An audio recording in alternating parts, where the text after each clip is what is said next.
Today's episode is brought to you by Lisa Frankenstein, a new horror rom-com from the acclaimed writer of Jennifer's Body, starring Katherine Newton and Cole Sprouse. Oh man, yes, this is director Zelda Williams. She's teaming up with acclaimed writer Diablo Cody for this new 80s-inspired coming-of-rage love story. Oh, I'm so excited. And of course starring Katherine Newton, who is really making a name for herself in the horror genre. But yeah, she's playing a misunderstood teenager, along with Cole Sprouse, who is playing a handsome reanimated corpse, and together, they embark on a murderous journey to find love, happiness, and a few missing body parts along the way. Well, you know what they say. If you can't meet your perfect boyfriend, you might as well make him. Oh, I think they say that all the time. And, I think that makes this the perfect film to bring your date to this Valentine's Day. Oh my gosh, yes. Lisa Frankenstein. And of course, the movie is only in theaters this Friday, so visit lisafrankensteinfilm.com and get your tickets now. Have you told your friends that you see ghosts? Oh, absolutely not. Gina Rodriguez returns in Not Dead Yet. I'm back, baby! Who is that? Oh, she's the obituary writer. And Brad Garrett joins the brilliant ensemble cast. Titan, Maverick, Titan of all Mavericks. These are all words used to describe me. Not Dead Yet. Season premiere. Tonight, 8:30, 7:30 Central on ABC. And stream on Hulu.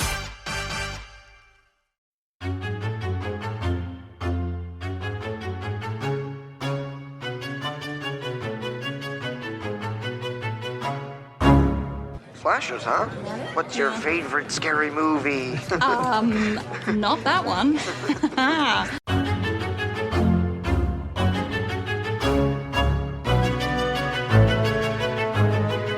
And welcome back to Horror Queers. We're talking, I choose my friends for their good looks and my enemies for their good intellects.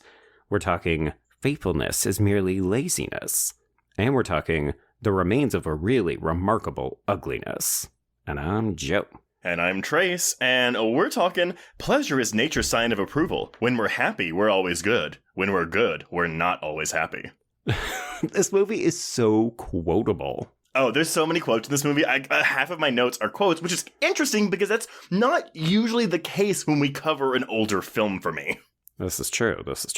But everyone, in case you didn't know what we're discussing, we are discussing 1945's The Picture of Dorian Gray. Minor quibble with the title. Shouldn't it be The Portrait of Dorian Gray? I thought it was always called The Portrait of Dorian Gray, but I'm not the best judge for this because I have not read the book, and this is actually my I think it's my introduction to this property outside of Penny Dreadful, because I think Dorian Gray was in Penny Dreadful, right? Yes, he was. I'm familiar with the story. I just never saw any iteration of it. Okay, that's fair. Yes, I read the book with the Horror Queers Book Club group last year, and then I watched this movie, and then I watched the 2009 Ben Barnes movie, and I don't think it's going to surprise anyone which version I preferred. I'm really excited to hear about this, because when I worked at Blockbuster, there was a whole wall of that Dorian Gray one with Ben Barnes, but I just think that Ben Barnes is such a bland actor that I just never picked up. Yeah. That movie is 90% performance by his hair and then 10% his lack of charisma. Okay. Okay, well, before we get too much further into this, let's bring in our guest, who I know is very excited to discuss this film. Everyone, she is a queer Brooklyn-based screenwriter and actor who is the co-writer and co-lead of Perfectly Good Moment, an upcoming psychosexual revenge thriller about a toxic age gap relationship. Ooh. She is also the co-host of Don't Be Crazy, a podcast that discusses, I love this, what makes certain movies good or bad. Please welcome Amanda Jane Stern. Hello. I am so excited to talk about Picture of Dorian Gray, and I am a huge fan of this book. I do agree. I have always thought, why isn't it portrait? But I think, and I don't know why. I really don't. I couldn't tell you. It's bizarre. Peek behind the curtain for our listeners. So we had originally had a different film programmed in this slot, but we had to switch it last minute when we found out that it wasn't available anywhere to stream and the DVD was hard to come by. And you still, when we told you, we have to switch your movie a week out, you jumped at the chance to cover this. And I mean, I'm curious and I'm happy about it, but why? So, and I mentioned this right before we started recording, this is actually a movie that I had shied away from watching. For the longest time, I had seen the Ben Barnes version because that came out in my peak teenage years. Yep. Wow. There we go. It's a thing. I watched it the once. You're right. It's a lot of hair. So much hair. I also once flirted with Ben Barnes at an event, so here's the thing. He is deliciously good looking, but just something not popping on the screen. Anyway. Oh, he's gorgeous, but yeah. Also wrong for Dorian Gray. But so I first read this book when I was a sophomore in high school, and I became obsessed with it. And not just this book, I became obsessed with Oscar Wilde. I think to some degree it's also he's this very, very loquacious queer man, and I had not come out yet, but I talk a lot. And I think it was something that I kind of, to some degree, identified with, and it was a way for me to come to terms with my sexuality by reading this book so many times. I think that's part of it, and I loved it. It plays with Gothic, like the original movie we were supposed to do falls into the Gothic vein. I absolutely love Gothic stories, so I think it's a lot of that. Well, I think also, again, I've been familiar with this story for years, for most of my life, without ever having actually read it or seen it. But I also think, it's every gay man's worst nightmare, right? Growing old. I was going to say having a portrait that you have to protect at all times. But yeah, it's a double-edged sword, right? Because on one hand, you're getting exactly what you want, right? You get to be youthful and beautiful forever. But then on the dark side, it's all the things that you have to see about yourself reflected back to you every time you look at this motherfucker. Yeah, and I think, too, again, I was doing, a little bit of research on Oscar Wilde. I don't think I realized how short his, run was of writing plays and, this being his only novel. It was over the course of 10 years. Yeah. And then he died. Really sadly. Well, actually, let me get on that, too. So everyone, in case, just really quick primer on Oscar Wilde, he is one of the most popular playwrights of London from the early 1890s. But yes, as Amanda already said, he was a queer man. And in 1895, he pissed off this guy named the Marquess of Queensberry, who was the father of Lord Alfred Douglas, a man with whom Wilde had a sexual relationship with. Oh, so much more than that. Well, go ahead, by all means. That was his long time. That was the love of his life. Lord Alfred Bosie Douglas. And actually, if reading Dorian Gray, that's really what Dorian looks like. Yeah. Right. That's what I was going to ask. It's reading about Douglas, I was like, this kind of sounds like Dorian Gray to me. Well, what's funny is they met the year that he wrote Dorian Gray, but I don't know if they met after he'd already written the book or before, but he definitely might have been influenced to maybe change Dorian's appearance based on Bosie. When he was imprisoned, he wrote this, The Love That Dare Not Speak Its Name, all to it is that man was the love of his life. But that man also sounded like a bit of an asshole. Oh, totally. He's a lord.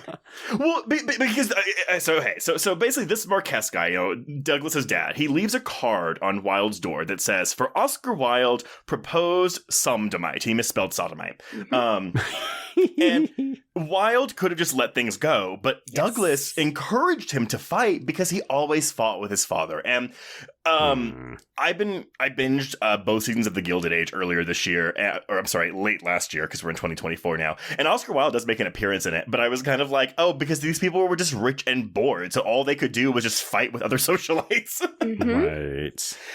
But anyway, so he could have let it go, but Wilde sued the Marquess for libel and lost because it was really easy when detectives started searching for evidence of his buggery. He really was doing a lot of this stuff that he deemed libelous. Yep. So, the case against Wilde was made, and he was found guilty of sodomy and gross indecency in one of the first recorded celebrity trials. And he would go to prison for 2 years, getting out in May of 1897. He promptly fled to France and never returned to the UK, but he would spend the last 3 years of his life impoverished and in exile before dying from meningitis in the year 1900 at the age of 46. Because in prison, he was sentenced to hard labor, which was actually really hard, and he was... He was a dandy. He was. He drank a lot. He wasn't doing jogs and lifting weights. The man lived it up. He was a soft boy. Oh, totally. But when you look at him though, he had a hulking presence. Oh yeah. huge, large man. But I mean, he was basically an aristocrat. You know, he wrote for a living. So if you suddenly had to go out and smash rocks all day or something, 2 years is going to wear you down. And he was a popular writer.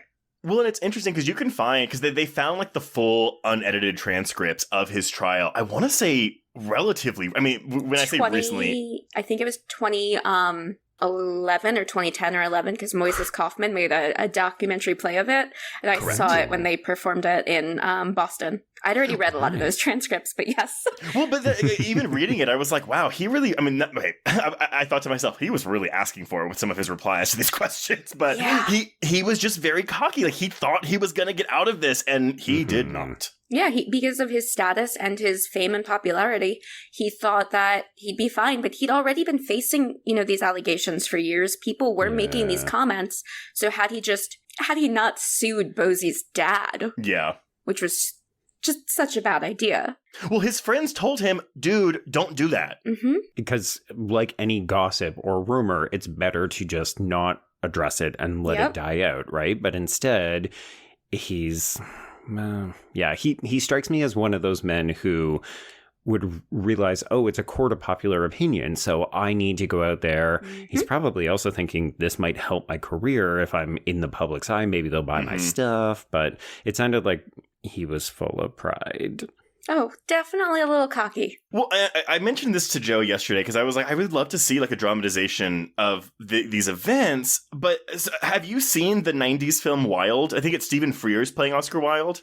Yes, it's Stephen Fry, and isn't Jude Law who plays Bosie? Yes, yep, it is. I have seen it. Do you like it? No, it's not. Okay. It's not that it is a bad movie. It is a movie that you will like if this is a subject that you are obsessed with. Okay. If you're just coming at it from a perspective of, oh, I'm going to watch a movie, then it's not going to be the best thing you're going to see. That being said, I thoroughly enjoyed it. Again, subject that I was clearly obsessed with. So you were the target audience. I was the target audience. I had Oscar Wilde quotes written on everything in the early days of social media. So you're a super fan, is what you're saying. I would have been like a Tumblr fangirl of him. There we go. Well, okay, so as I said, he only wrote one novel, and that was The Picture of Dorian Gray. This novel did start as a novella that Wilde submitted to J.M. Stoddart, an editor at Lippincott's monthly magazine. And it was to be published in the magazine, but not before Stoddart had his publisher, George Lippincott, edit the fuck out of it. He said, in its present condition, there are a number of things an innocent woman would make an exception to. Oh, okay. Fearing that the story was indecent, Stoddart deleted around 500 words without Wilde's knowledge prior to publication. And among the pre-publication deletions were passages alluding to homosexuality and to homosexual desire. They don't just allude. Yeah, well, yeah. But like, it wasn't saying like he fucked him in the ass. Well, probably the equivalent of that. Yeah, it's a good in-between. And I can explain why I can tell you this. Go ahead. Well, and I'm sure you're getting to this in the production history of the book, but in 2011, the undoctored manuscript, the original version without any edits, was published. Right. And I own it. Of course you do. Yeah, it was actually my brother got it for me as a high school graduation gift. Now, reading that, did it... Like, when you finished it, did it leave you with a different feeling than reading the edited version? Like, yes, it is definitely different enough. Sybil Vane is less important. Her brother is not an original character. Oh, that's not surprising. And I'm very excited to talk about this when we get to the movie and talk about Gladys. But oh yeah, the whole thing is Basil actually completely openly admits that he is deeply in love with Dorian. Yes, so his obviously. Death hits so much more because he is so in love with this man. Right. And there is an entire... It's not just alluded to in the original book. He flat out says it. Oh, okay. Yeah, Basil tells Lord Henry how he worships Dorian and begs him not to take away the one person that makes my life absolutely lovely to me. my God. Every man in this text, barring James and some random manservant we maybe meet later on, everyone is so queer in this text. Well, I mean, he did write a play later called The Importance of Being Earnest, and earnest was Victorian slang for gay. Oh, there you go. Yeah. And that also has a great film adaptation. It does. I love it. That's the Reese Witherspoon one, right? Yep. Yeah. But on top of the homosexual stuff, they also removed any references to the fictional book title Les Secrets de Raoul and its author, and they also removed all uses of the word mistress when referencing Gray's lovers Sybil Vane and Hetty Merton. So when it went into this Lipcott's monthly magazine, it was published in full, quote unquote, as the first 100 pages in both the American and British editions of the July 1890 issue. 1891, he releases a full novel, and Wilde retained Stoddart's edits, as we've mentioned, but he made some of his own. So while expanding the text from 13 to 20 chapters, he added the book's famous preface. Other revisions included changes in character dialogue, more scenes and chapters. He added Sybil Vane's brother, James Vane. Again, more homosexual stuff with Basil.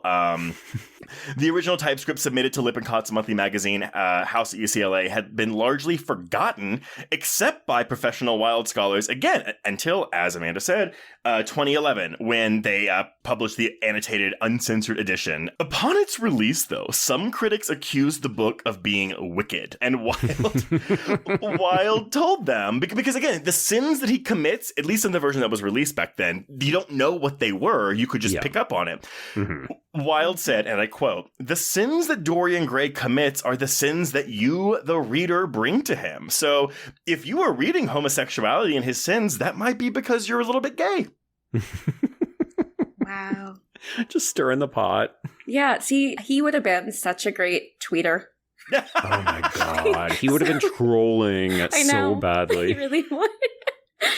But in the novel, Henry Wotton paraphrases many of the sentiments from Walter Pater's Studies of the History of the Renaissance. And you see, Pater was a don at Oxford when Wilde was a student there, and so he introduced him to the theory of aestheticism, which was shorthand art for art's sake. But this basically means that true art is utterly independent of any and all social values and utilitarian function, be that didactic, moral, or political. So Wilde lived by this philosophy, but the interesting thing is that he was critiquing that philosophy by the time he got around to writing Dorian Gray. Right, which, of course, we can see in the character of Lord Henry. Yeah, I mean, because he's just a mouthpiece for Pater at that point. Yeah. Wonderfully played by George Sanders. Perfect casting. I love that man. Man, honestly, he is an asshole in this movie. No, His character he plays so a cad so well. I have this weird thing. It's been going on for over a year now. It's my fiance and I. It's happened to us multiple times. We'll watch a movie. He'll come on screen and we'll go, "Oh my God, this guy is so good. What have we seen him in? We really like him." And then I look him up and I go, "Oh yeah, it's George Sanders. We've seen him in this and this and this and this." And now we finally know, George Sanders. We love that guy, but it took us a while. Character actor, right? Whereas I'm like, "Oh, it's Shere Khan from The Jungle Book."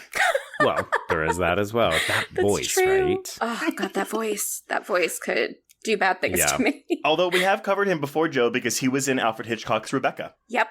Yes, yeah. I have listened to your Rebecca episode. It's a white lady in crisis movie.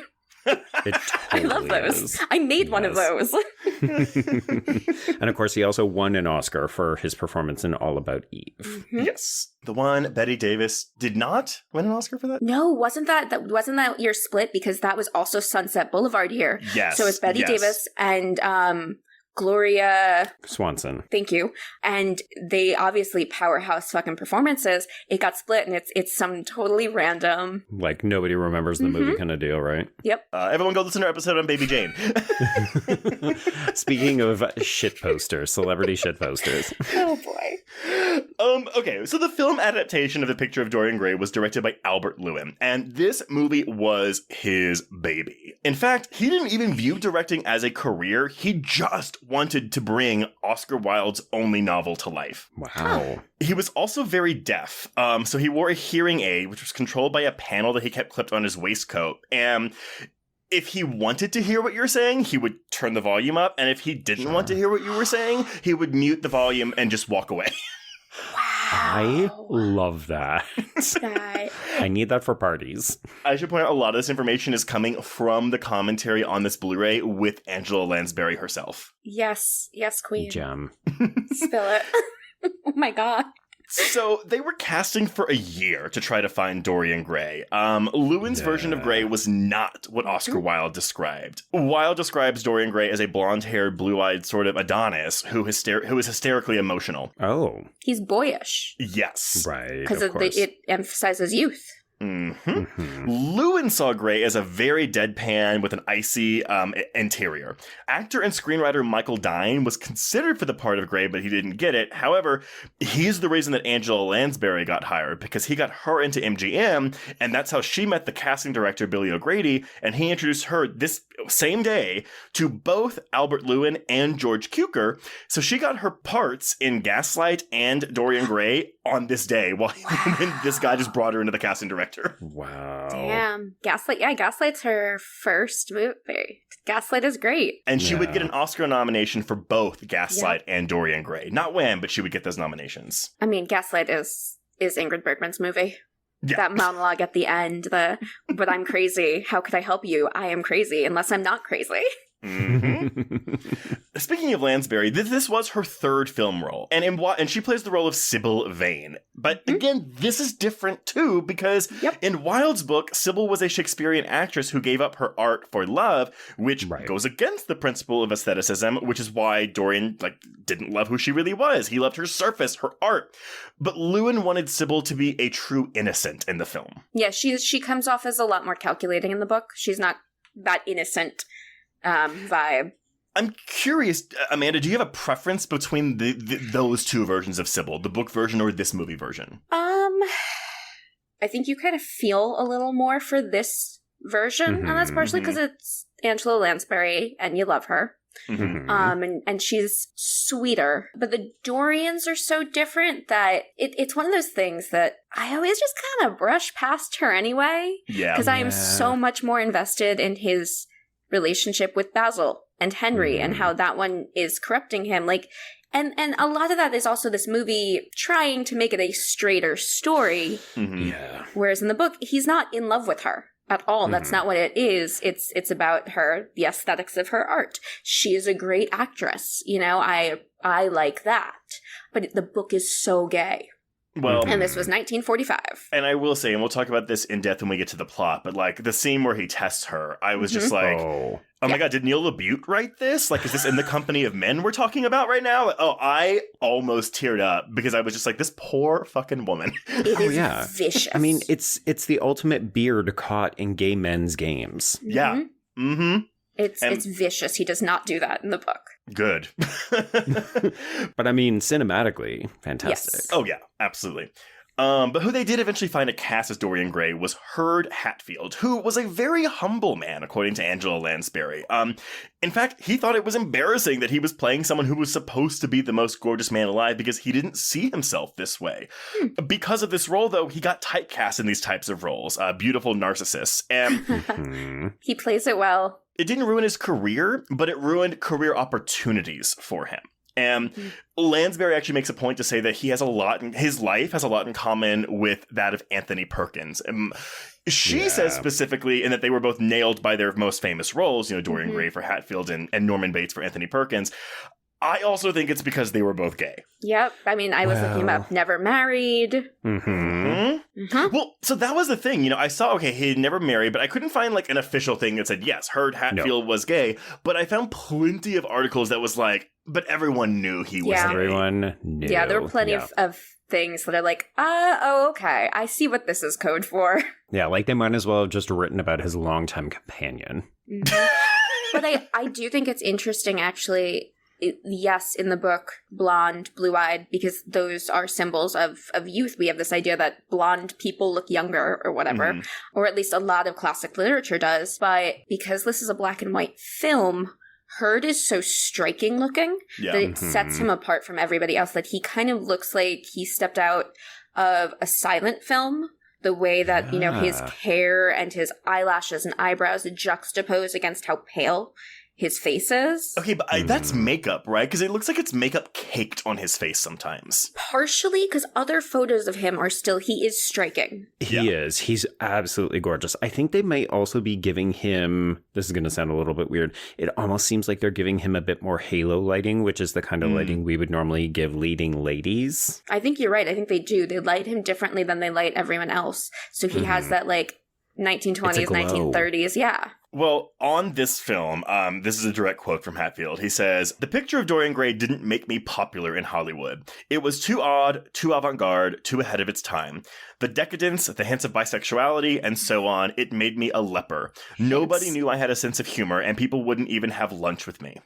Aww. So, but again, according to Lansbury, like, I mean, she remained friends with him for a very long time, Yes. and like, you know, he lived a full life. So I just think he was just very dedicated to his work and would have liked other opportunities than the ones he was given. And that he was maybe a bit of a goofy guy. That'd be really hard, right? Because this movie doesn't give him the opportunity to show a ton of range, right? In some ways, it's very constricted because that's who Dorian Gray is. Mm-hmm. So if you considered yourself a funny person, or even if you wanted to be considered for comedies, if you got typecast because of this movie, which was meant to make you a star, and then it kind of doesn't make you a star and it restricts your career opportunities, that's rough. Yeah, it's like he needed the Daniel Day-Lewis two-puncher of having that and then something wildly different come out the same weekend. The same time. Like he has Room with a View and My Beautiful Laundrette.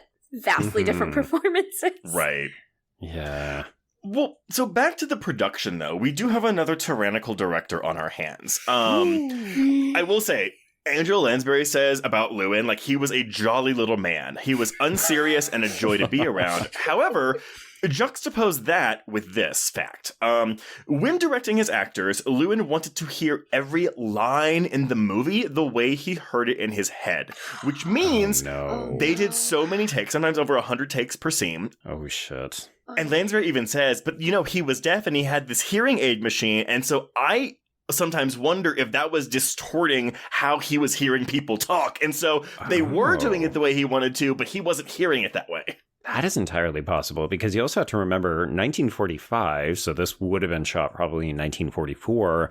You know, the advent of sound had only really just recently come in, like in the last decade or so. Mm-hmm. So I wonder, you know, the mixture of the advent of sound, but then also his hearing aid. Yeah, there could have been some interesting complications there. Well, it's not just the hearing. So on top of that, you know, there wasn't any like original thought that could be done with the actors because he had a very specific idea in mind. So this did drive Hatfield and Sanders kind of nuts. I don't blame them. But Lewin was the same with facial expressions. So he would not let Hurd Hatfield move his face. Even saying, like, again, in a shot, move the left side of your lip up just a hair. So he was that meticulous with what the actors looked like and were doing and saying constantly. And so because of this, the production was scheduled for 52 shooting days, but went over 100. Oh, boy. Wow. And it did go way over budget. Yeah, I imagine. It would. but Louis B. Mayer over at MGM, he indulged Lewin for all of this because he thought he was making a masterpiece. Which, to be honest, he is. Yeah, got Oscar nods. Another fun fact, the composer on this film was Herbert Stothart, who is the Oscar-winning composer for The Wizard of Oz. Oh. There you go. But from the beginning, the Breen office, a.k.a. the Hays Code office, here we go. they were alert to the story's homosexual content, and in a pre-production memo dated September 13th of 1943, insisted that, for obvious reasons, it will be absolutely essential that there will be no possibility of any inference of sex perversion anywhere in this story. Like, what are we doing? Do you know the fucking story? And that is why Gladys exists. God, Gladys is such a I get why Donna Reed did not want to do this movie. Because who cares about Gladys? No one cares about her. She's not a character. She's not in the book. book. The movie forgets about her. Yeah, because the movie only adds her so that they can give Basil someone else to pin his, like, Dorian pinings on. Oh no, Gladys will be so sad. No, I am so sad because I am deeply in love with you and look what has happened. Well, that's one of the changes that they make based on Breen's recommendation, right? Well, and so the filmmakers complied with Breen's recommendation. Of course. And upon its release, the film received the Production Code seal of approval. It was even rated A-2 by the Legion of Decency. Which sounds like a supervillain organization. No, it's a Legion of Doom! Wow. But the Legion of Decency is a Catholic group founded in 1934 by Archbishop of Cincinnati, John T. McNicholas. And their job was to identify objectionable content in motion pictures on behalf of Catholic audiences. Well, the Hays Code was all based on, that whole group was also Catholic. It was based on Catholic morality rules. Catholics, man. Aren't they fun?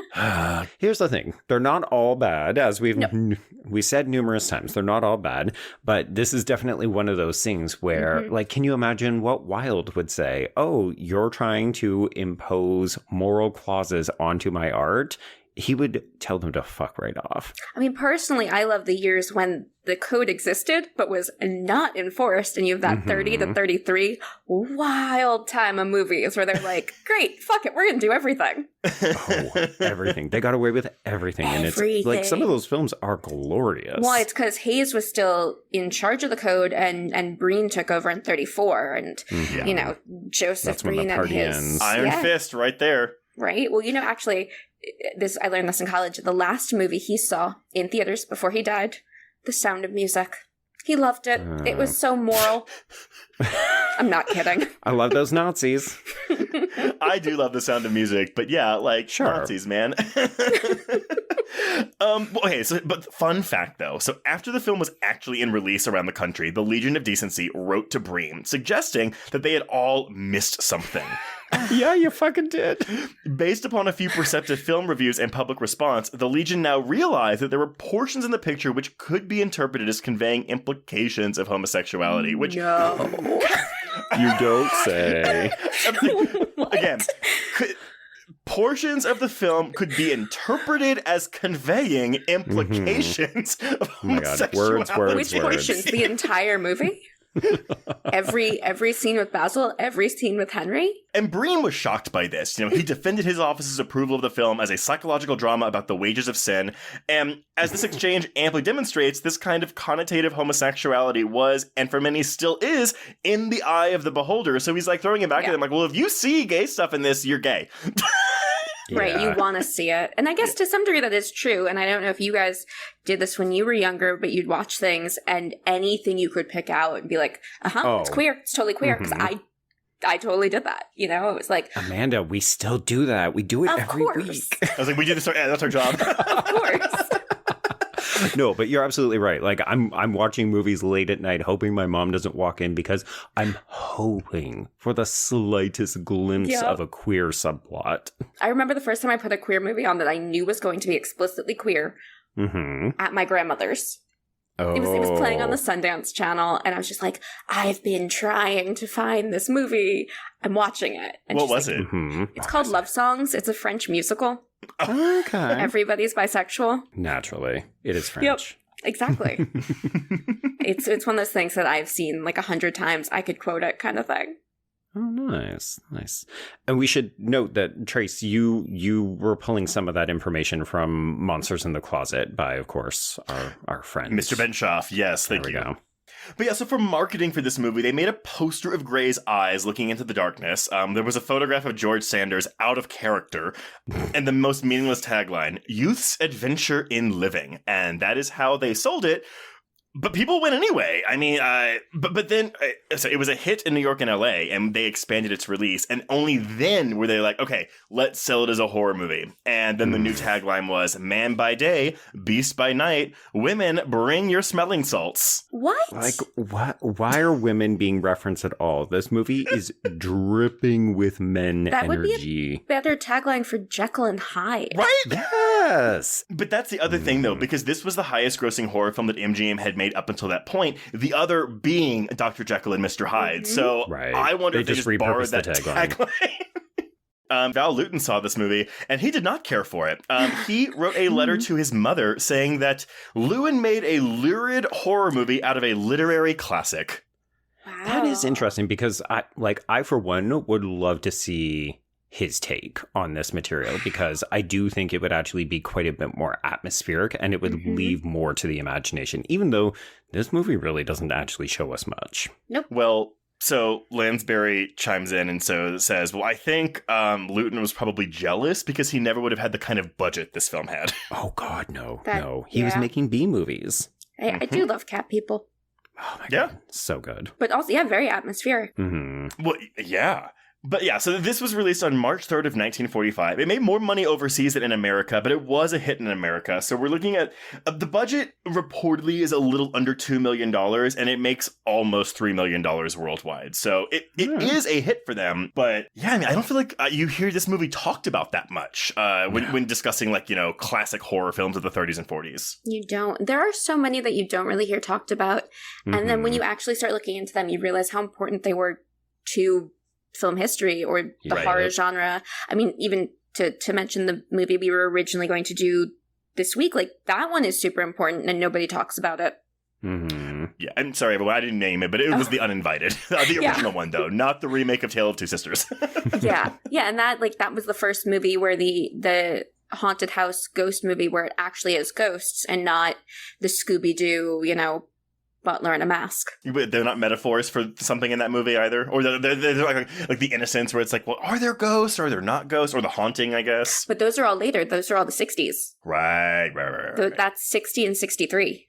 Mm-hmm. Yeah, because they're partially drawing on The Uninvited. Exactly. There you go. But, yeah, I mean, I pulled the reviews because we got a 93% on Rotten Tomatoes with an average score of 8 out of 10. But, reviews at the time were fine. They were fine. It wasn't glowing, but it wasn't scathing. It was yeah, it's fine. Yeah, that definitely seems like after the fact reviews, right? Mm-hmm. Oh yeah, I think a lot of Rotten Tomatoes stuff for things like this, they're very much hey, I got a blog. Mm-hmm. Yep. Hey, we matter too. Oh yeah, no, we're in that group. But I have a column that's part of that group too. There we go. We're doing our best. We're trying to uplift these movies, man. Hey, the average score is 8 out of 10, so it's fine. That's pretty good. Yeah, it's not bad. But, all right, so that's really all I got. Nothing too juicy about the production, but I think all that backstory is still fun. But, Joe, what happens in this movie? This 2-hour movie? I was going to say, that runtime is a little bit shocking. Mm-hmm. But I think, and we'll talk about this a lot, but, Gladys's uselessness makes the runtime feel more egregious. Yes. Mm-hmm. You could just cut her out. It would make no difference. I know. You could cut her out because she's not in the book. So who cares? There's definitely some pacing stuff, but part of this, I think, is also a contemporary perspective where we look at it and say, ooh, shouldn't you have edited this with a slightly firmer hand? And the reality is we didn't always do that with movies back in the 40s, 50s, 60s. I'm glad you mentioned that. Yeah, so 2024 mentality compared to 1945 mentality, because the film historian and critic who's on this commentary with Lansbury asks her, do you think people in the 40s picked up on the homosexual subtext in both the book and the movie? Ooh. And she says no. She goes, no, I don't think people picked up on that. Interesting. I mean, it was used at his trial. The book was used at his trials. Yeah. I wonder how much of this is if you know, wink, wink. Mm-hmm. And then there were probably people who, kind of like what you were talking about, Amanda, when you were looking for queer content and just kind of seeking it out actively. I imagine that there's that, but also from the fear-mongering side, right? Where they're constantly on the prowl. It's the way we treat, let's ban books because they could be pedophilic to children or they're going to groom them or something like that. And you're just no, you're really looking for every little thing to try to use that as an excuse. Yeah. And I think it might also be the thing where they're, as I was mentioning, in Victorian England, when Wilde was writing, that there was a whole world of slang and code words that gay men used. This kind of glossary does not exist historically that I've found for women. And I think that's partially because there was just this pervading idea that it doesn't exist. Mm-hmm. So women can't like other women. That's ridiculous. Women don't have sexual desires. So you could kind of flirt around it more because no one was thinking it was a thing. Whereas there's this idea of, buggery, which is one of the words. But there's an entire just dictionary, basically, of words that you only knew if you were a gay man. Right. Like Ernest. And I think even if a movie like this is coming out, a lot of the dialogue in this was pulled from the book. Mm-hmm. So there probably are still those words that, like, Means you know if something you else. know. Yeah. That is what I was going to say, though. Like, a lot of the dialogue in this feels like yes. it's prose from a novel, Mhm. which it is. Yeah, which I think is why we have so many quotes, because Wilde is really good with words. I mean, sometimes he's a little wordy, but he's very, very good with his prose, and that makes for captivating dialogue, even if sometimes this does feel almost more literature as opposed to cinematic. I think Right. that's what makes this a hard one to adapt. Mm-hmm. Is that you just want to use the dialogue so much because it is so beautiful. Yeah. Well, and I don't want to like we don't have to spend so much time like comparing this version to that 2009 version, but I think it's an R-rated film, so it Mhm. goes in on like the lurid like sexuality of it, but I guess it misses something else. Yep. Yeah, I agree with you, Amanda. I think it does go into it too much. You know, it's one of the things I expected when I put on the newer version, because they could get away with it. They knew that they weren't going to be censored, because showing, you know, Ben Barnes kissing another man or having an orgy where it's shot like a music video, you can absolutely get away with that now. It's actually considered pretty tame. So watching it, I was just like, oh, see, you're showing it, and I'm actually less interested in it. Yeah. Letting me imagine it was way more effective. Also, the things that, like, his sins, when you really think about the book, his sins are not sleeping with men. That's not the sin. The sin is what he does to literally destroy people's lives. The sins Yes. are all of his going to the opium dens. Mhm. Those are the, you know, it's robbing. It's committing actual crimes that Wilde thought were crimes, not being Mhm. gay. Okay, Yeah. so that scene that takes place though in like the den in this movie, because we have the guy that's like using Yes. chalk to draw Dorian on the table. That's not how it is in the book at all. Well, I was in a modern day mindset because the sound of the chalk scraping on the table sounds like someone sniffing, and so I was like, is he doing cocaine over there? Yeah. And you would be right for thinking so, because the implication is he's doing everything bad you can think of. Well, in Yeah. the book, James finds him in an opium den. Yeah, we loved our opium dens at the turn of the century, didn't we? Sure did. Okay, we've already jumped around a lot, so let's start at the beginning. Okay, so we open with a poem from The Rubaiyat by Omar Khayyam, and of course it ends with a very sensational line, I myself am heaven and hell. So I love this idea that already we're kind of playing with dualities. It's innate, it's in all of us, which is very bisexual. So we are in London. It's 1886. And just like the book, we begin with an introduction not to Dorian Gray. We start with Lord Henry Wotton, who is played by George Sanders, as we already said. And we immediately get to learn how he lives his life, or at least the philosophy with which he lives his life. He's all about pleasure. He claims not to have any emotions, and he loves to exert his influence on others. So in short, this man is a huge asshole. Yeah, he sucks. I mean, he's great. He's a fantastic character. He's so much fun. Yes, exactly that. And most women don't take him seriously. They're like, he's just talk. I mean, he is a full misogynist. Oh, completely. But I think they're also, it's the voice, and look at him. It's the voice. Mhm. It's the voice. And I also just think that they think he's an idiot. Like, he just spouts so much. It's kind of funny to, like, let the guy babble. But Dorian still indulges him. Mhm. Because Dorian's a little stupid. But I think he's also still persuasive, right? Like, he is a lord, so he holds a high title. He's obviously very wealthy. He's a man of leisure. I mean, we never see anyone in this film doing a day's work. Clearly, Basil is maybe the only one, but even that, it seems like he's just doing things he wants to paint as opposed to commissions. But yeah, so we open as Henry goes to visit Basil Howard, who is played by Lowell Gilmore, and he really wants to sneak a peek at a mysterious portrait that he is painting. You mean picture? Yeah, apparently so. And Basil really does not want to show it to him. And this, to me, like the fact that it is not immediately evident to everyone that Basil is super duper gay, because it's like, I discovered this man. He's so gorgeous. I had to immediately paint a portrait. And also I want to keep him all to myself. And I want to keep him pure. I don't want him to meet Yes. my worst friend. Who is also clearly a raging homosexual. Yes. No, you don't say. These men are fucking all over the place. And good for them. But I kind of love that you look at Basil and Lord Henry as that heaven and hell sort of version, right? Basil doesn't have a mean bone in his body. You even wonder why he puts up with Lord Henry. And Lord Henry is the life of the party, but also the person you love to hate. I think to some degree it's amusement. I don't know that he really thinks Henry's all talk. And that's about it. Henry's never going to do anything. And also, it's probably good in bed. There's probably fun there, you know? Well, yeah, because one of them is the dom and one of them is the sub. I bet you Basil is actually the dom. Right? I bet you. That is the way it goes, right? Though Yeah. meek people in like, quote-unquote day-to-day life are doms in the bedroom. Exactly. Like Henry would tell you he is, but he's not. That's where he wants you to do all the talking.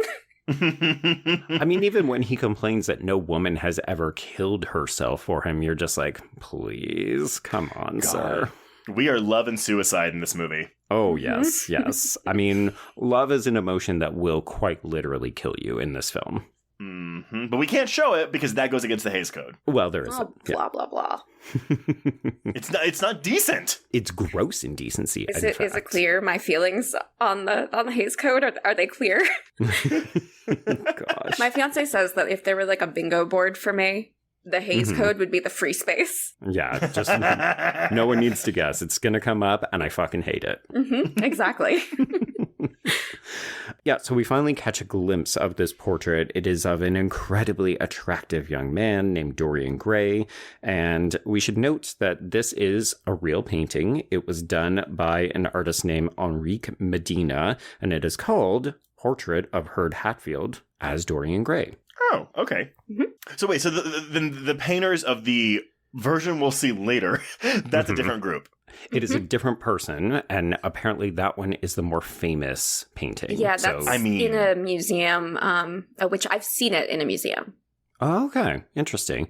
Yeah, so I think this one was sold in some kind of MGM lot, so somebody owns it somewhere. Oh, we should point out, though, that this is a black and white movie, but we do have Technicolor shots, I think 4 of them, of this painting, and I think because I knew we were going to get them because I'd read about this before I saw the movie, but I think I underestimated just how effective those Technicolor shots are of this painting. It's stunning. It's everything. So I did not know that that was coming. So I thought, cool, settling in for this gorgeous black and white film. Because, when we're doing black and white back in the day, it looks good because we know how to light it right. Yeah. And when you get that Technicolor shot, it's stunning. And this painting is so good, right? I mean, because we commissioned someone to actually make a portrait of this actor, and it is incredibly realistic and convincing. I mean, it's easy to understand why people might find the person in the painting to be very gorgeous, but I love the fact that the film makes us wait before we ever get introduced to Dorian. Like, we have to meet Lord Henry, then we've got to meet Basil, then we've got to see the painting, and then we finally get to meet the man himself. Actually, do we even meet Child Gladys before that happens? No, she comes in. Yeah. Okay. Which I will say, that's weird. We have to meet Child Gladys before we meet the adult Gladys. Yeah, don't like that. But I think part of it is because we need to understand the extent of the time jump. No, I know. the romance is weird. I mean, romance. Oh, it's super weird. I mean, it's got Twilight written all over it. It's Gladys basically imprints, and then she waits until she becomes an adult. Oh my god, ew. But yes. So, yes, we are introduced finally to Dorian Gray via his piano playing in the other room. And we come in and immediately Lord Henry just latches onto this kid like a leech. It is predatory gay for days. And he's all about espousing this life philosophy, oh, you're so young, you're so beautiful. You just need to live this decadent life. We should also note that in the scene where he first sees Dorian, Lord Henry often carries a cane in this film, and you can watch the cane raise like an erection. Nothing gay in this movie. No, gay. This is the straightest movie I've ever seen, you guys. Super duper so straight. straight. Okay, so we do have an omniscient narrator that I have not mentioned yet. He is voiced by Cedric Hardwicke, and this narrator confirms that Dorian took Lord Henry's words to heart. And as we are hearing this, we actually do see Lord Henry drown and then pin an exotic butterfly to a plate. And you're just like, oh, cool. So he collects and also destroys young things by corruption. Good to know. What do we think of this narrator? Because I didn't mind him initially, but there are scenes later, specifically in the climax of the film, when he starts narrating what Dorian is feeling, and that always gets on my nerves. I'm like, no, the acting should do that for me. Yep. I feel the same. Yeah, me too. It feels like in parts the narrator is there to do the heavy lifting, and it kind of feels like the movie is saying, hey, you're too stupid to understand what's going on. But I think, and I'm just guessing here, but I'm assuming a lot of the narrator's dialogue is also plucked from the book. And so I wonder if that's Lewin just being a purist. Reverent. I think that is a lot of what it is. Yeah. Because I think if it is a third person narrator, it's not one of the characters. Yeah. So it's not, voiceover internal monologue, which I hate those. That's one of my biggest gripes actually in The Haunting, where I'm like, no, you've a great actress. I see this all on her face. I don't need to hear it. Let me just watch her. But I really do think that it's like, but this book is so good and the language is so good. So I just have to have someone say it. Right. Yeah. I could see it. Or hear it, rather. Okay, so this is when Basil's niece Gladys runs in. She loves Dorian. She wants to marry him. She has no time or patience for Lord Henry. So clearly Gladys is the smartest person in this movie at this very moment. A woman usually is. Well, there we go. Yeah, so this is when we get to see the portrait in color. It's amazing. And Dorian is so taken with it, he admits that he would give his soul for the painting to grow old while he stays young. And of course, Lord Henry is more or less egging him on, saying, you'll never look as good and this painting will stay perfect forever. And then we do get this interesting moment where when Dorian says it, he says it in front of a statue of an Egyptian cat, and we're meant to believe that he's basically making a wish on this thing, and it grants it for him. So that cat is not in the book. I was going to say, does the book give it... I'm assuming the book doesn't give an explanation, right? It just is. No, it just is. It just is. Yeah. Like, he sells his soul. He wills it into being. This might be the whole, the audience is stupid. We have to give them a reason. What's good? So. Oh, Egyptian cat magic. Sure. Totally. People love that cat person movie. Oh, God. Cats' 9 lives. They're scary and magical. Sure. Yeah. We love a black cat. Let's just blame a bunch of shit on them. Okay, so almost immediately, because Dorian has decided to take this advice, this very, very bad advice from Lord Henry, he enters the low-class bar, the Two Turtles, and this is where we bring the show to a halt, but he will eventually get front-row seats to watch vaudeville singer Sybil Vane, played by Angela Lansbury, perform her very catchy 19th century song, The Little Yellow Bird. So, fun fact, this film was playing in 1945 at Piccadilly Circus when the war ended, and the soldiers, they would just screen movies for all the soldiers, but soldiers didn't really care. But I guess they had snipped this clip of her singing out of the movie and just constantly played it. And so Angela Lansbury would have soldiers or ex-soldiers come up to her for years and being like, oh my God, I don't know what that movie was, but I've seen you singing this clip. Oh, wow. Also, what was their confetti budget? How many takes? 100 takes with that much confetti? Oh my God, they had to clean that up in between every take. time. Even the fact that she has to keep singing as she's basically eating it while he's throwing it in her. Oh boy! I was gonna say she probably inhaled one and choked to death. I mean, she's not Angela lip sync. Lansbury. Yeah, she's live singing that. They were recording that sound in the take. This is a fun introduction to a character. I mean, we immediately clock that Dorian should not be in an establishment like this. He is too high class. I love that sort of record scratch moment where the show stops dead for him. And he's just like, hey, everybody, I'm just here to watch a show. Oh, but I will tell you all, the puppet show, I guess it's kind of puppets with like the real human heads within the puppet bodies. I found that delightfully entertaining. Oh, it's great. Yeah. It was great. We just saw a drag queen do that on Drag Race. So, like, cool to see that we're still doing vaudeville in the year of our Lord 2024. Well, drag is still doing vaudeville. There we go. I mean, that makes sense. Yeah. So another delightful moment is how eager Sybil Vane's parents are to get her the fuck married so that we can get that money flowing, because they immediately want to introduce Dorian to her.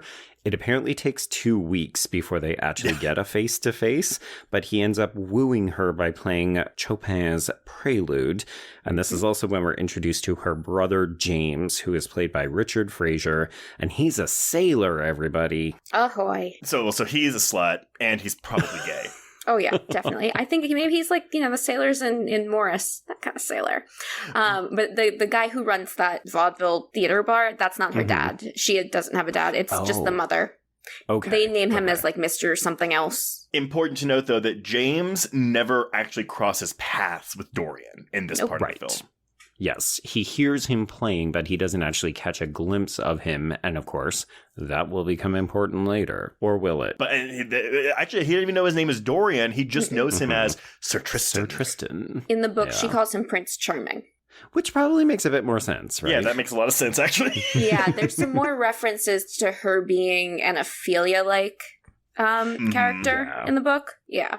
Yeah, so in the 2009 version with Ben Barnes, she actually is playing Ophelia in a performance of Hamlet. She is not a vaudeville performer. Oh, because that's the book, the Shakespearean actress. Mm-hmm.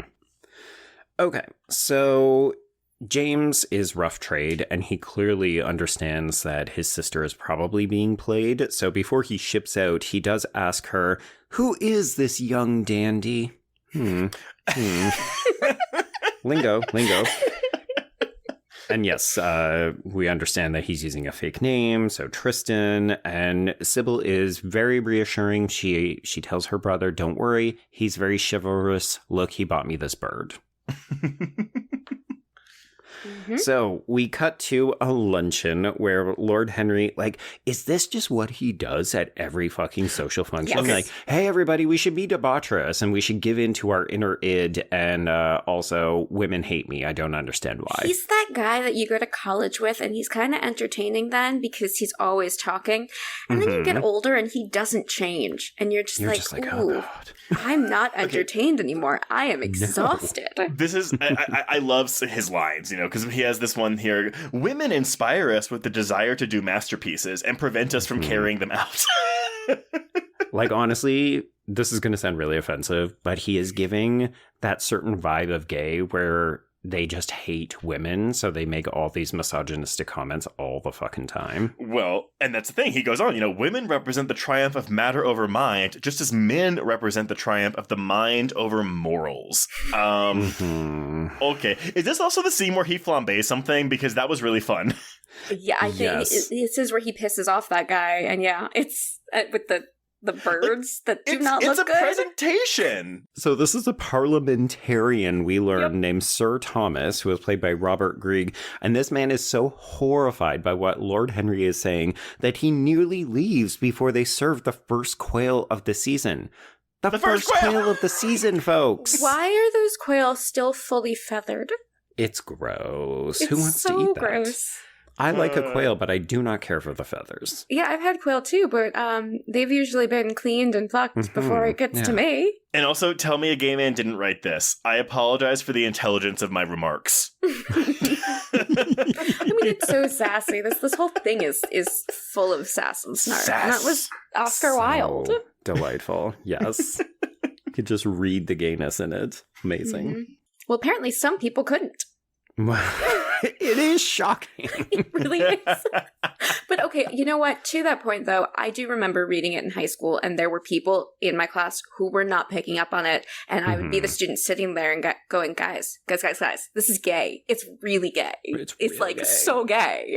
And they're like, no, it's not. Yes, it is. This is so gay, you guys. But that is the I mean, I'm going to call it subtext. I'm sure some people might argue it's just actual text, but I don't know. I mean, like, it's, yeah, just read. In the edited version, which is the version that most people read in school, and that's the version that existed when I was in high school, it is more subtextual. It's still very obvious. Yeah. But if you're reading the 2011 printing, it's not subtext. It is on the text. But you grew up in New York, right? Okay, see, I'm like, me growing up in Texas, I don't know if that would have been something that a lot of my classmates would have actually picked up on. Right. Oh yeah, and even for me, it wasn't a lot of my classmates, and that is here in New York. The people who wanted to pick up on it were picking up on it. There we go. And if you just didn't think about that, you weren't picking up on it, no matter how clear it was. And I always loved when I'd finally get a teacher who would love to point out how homoerotic books were. I had a teacher who we did The Great Gatsby. There's the elevator scene, and he just stands there and starts moving his hand up and down and goes, guys, you're going to have to read between the lines in this scene. This is homoerotic. Like, open your minds. What's going on here, kids? And that person then got fired because, they were too good at their job. No, I think he's still a teacher, actually.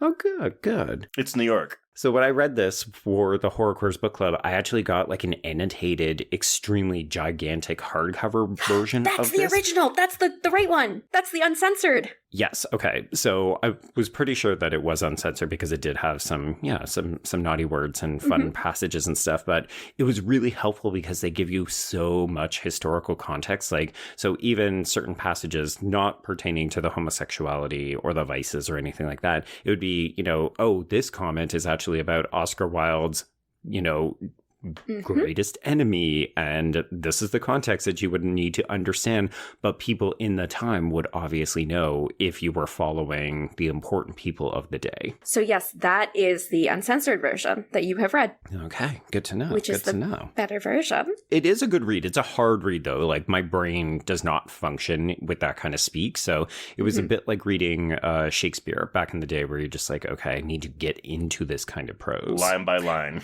I'm a big reading dork, so this was for me. I was like, yes, amazing. And I'm sure to some degree I was also a little pretentious, and like, even when I don't understand this, obviously I understand this. Let me push my glasses up my nose. Exactly. And then you fake it so much, and then you eventually do. There you go. Fake it till you make it. So we're all going to go see Sybil's show because Dorian keeps talking about her, and also, oopsie, slips that they're maybe engaged, even though he does clarify he never explicitly asked her to marry him. She just said that she would be so happy to be his wife. And of course, Lord Henry latches on to this little slipsy. So after we see the show, Basil thinks she's great because Basil is lovely. Lord Henry proposes an experiment. Why don't you invite her over to your house, and when the time comes to say goodnight, ask her to stay? And basically, this is a no-win situation for Sybil. It's a slut test. It's horrible. Yes, you're right, Trace. It is a slut test. Yes, you're right, Ahmed. It is horrible. And it's especially, from what we've seen of Sybil, she's charming. She's a little simple. She thinks that Dorian loves her greatly. And to watch her go to leave, and then for him to start playing and basically lure her back, and she's crying. Oh, and you're just like, oh, this is awful. I know the single tear shot in movies is so overdone. Obviously, this is happening in 1945, but that shot of Angela Lansbury is like single tear. Because it's right when he asks her, like, stay the night. I do wonder how many people now would watch this and not really get what the issue was. Right. Yeah. Like, basically throw away your decency to have sex with me, or else. But if you do that, he's going to throw her away, which is what he does. Yep. Yeah. It's a no-win situation. I have to wonder what that sex was like. Cold? Probably not good. Yeah. Brief and not good. Focused not on her pleasure at all. No, but like that's again, Sybil isn't much of a role, but again, like what Angela Lansbury brings to this, like I feel for Sybil in this scene. I feel more for her in this scene than I do when she's actually reading the letter from Dorian before she kills herself. Yeah, I have to think that people voted her Oscar nomination for this scene. Yes, I think so. Mm-hmm. We should also note that this movie is meta because before he does the experiment, we do have Dorian reading a poem from a certain very famous author. Oh. Little Dorian Gray ingratiating himself into the film. Playwright? Or sorry, a little Oscar Wilde ingratiating himself into the film. I laughed my ass off when he was like, it's from a poet named Oscar Wilde. And I was like, But like in 1945, we were doing this in 1945. Yeah, people were clever. Imagine that. But also, this movie, at that scene, it's set in 1886? Yeah. Mm-hmm. So the thing he's reading probably wouldn't have even been written until the 1890s. Right? Yeah. It's in the future. The script supervisor was not doing their job on this movie. He is Doctor Who. He's Doctor Who, but also, Trace, I need you to look up the script supervisor so we can drag them, because that's what we do on the show now. Yep, we do that. Oh no, guys, I work as a script supervisor sometimes. Well, do your job. Did you work on The Covenant? I did not work on Dorian Gray. There we go.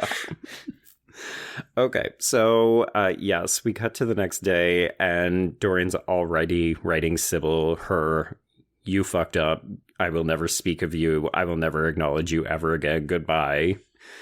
It's so mean. Yeah, and then she kills herself. Oh, we should also note, he includes money in the letter, so he's effectively paying her for being a whore. Yep. Like... Thank you for sleeping with me. Yeah, this is... I'm sorry. I want to read this letter out. It's not long. He says, "I will never see you again. I will never mention your name. I will never think of you. Henceforth, I shall live only for pleasure. Everything else is meaningless. And if this leads me to the destruction of my souls, it is only you who are responsible. Do not try to see me. I shall leave England and not return for a long time. I am sending with this letter a gift of money, which should compensate you for any disappointment you may feel. My real life begins, my own life, in which you cannot possibly have any part." Wow, fuckboy. The idea that he blames her for anything that's going to happen to him, and you're just like, sir, you did this yourself. But he doesn't. He's just saying this to be cruel. Mm-hmm. He is, yeah.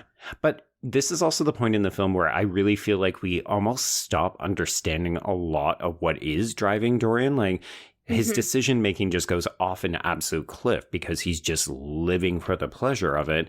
But also, like, even in this moment, I don't know, is he doing it to just be cruel, or is he doing this because he thinks it's what he has to do because of society's norms? And I think that might be what makes him make a little more sense in the book, is that he is so much more of an immature character, that he is so much more easily swayed, whereas this Dorian almost, he feels a little aloof, like maybe he can stop and think through these actions a little more than book Dorian can, who has kind of like the mental decision-making skills of a teenager. A child. Right. Yeah.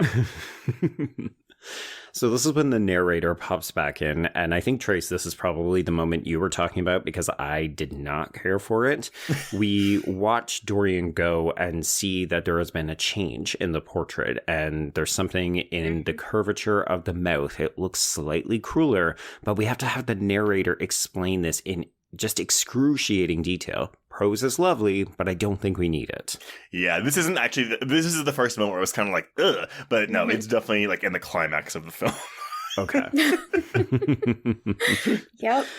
So Dorian feels a little bit of conscience, and he says, you know what? No, I acted too rashly. I'm going to write a letter to Sybil, and I'm going to, make amends. And this is when Lord Henry walks in and says, hey, guess what? She's already fucking dead. Oh, he like comes to apologize, but he's like very insincere about it. Oh yeah, he doesn't 100%. care. No. I mean, because we know this because he follows it up by being like, oh, you're so lucky. No woman has ever killed herself over me. No, you should really look at this as a positive thing. This is a wonderful episode in your life. The way he delivers the news, it's like, oh, hey, I talked to your butler. I brought your paper in. Oh, and your girlfriend killed herself last night. You want some dinner? Mm-hmm. He's such a little shit. Yeah. He's like, oh, look, go out to the theater with me. It'll be a great night.